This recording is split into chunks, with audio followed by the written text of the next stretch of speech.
And now, over to our reporter on the scene. Thank you. I'm talking to one of the local doctors to get his assessment of the situation. Good evening. You've recently moved back to the region after training abroad. Yes, that's true. Good evening. Good evening. Can you please describe conditions as you find them? Well, the first thing I'm struck with is how primitive things are. Primitive? In what ways? Well, there's no proper drainage or sewers, and water has to be carried some distance, and usually by women. That's fairly common in a lot of places. Well, yes, true.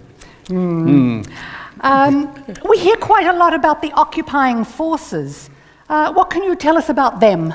Well, they are very much in evidence, and as you might expect, there's a degree of hostility towards them as well.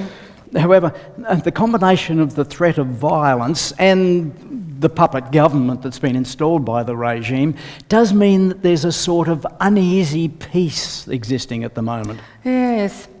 Do you get a chance to talk to the common man, so to speak? Well, I don't know whether you'd call him common exactly, but I have spent quite a bit of time with one person in particular. He was a craftsman initially, but is now unemployed. And when I met him, he was homeless and under constant threat from the authorities. What was his name?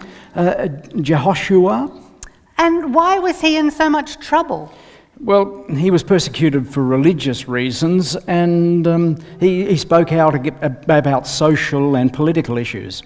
Poor man. I imagine that makes him very bitter. Well, as a matter of fact, no. Although he has every reason to be. He spent the early years of his childhood as a political refugee. His cousin was executed by the state, seemingly on a whim, and he's, I'm assured by sources that must remain anonymous, that he's very threatened with the possibility of arrest at any time. And yet, through all this, he maintains a sort of peaceful dignity. He sounds an extraordinary man. What did you say his name was? Jehoshua. It means in his language, God helps or God saves.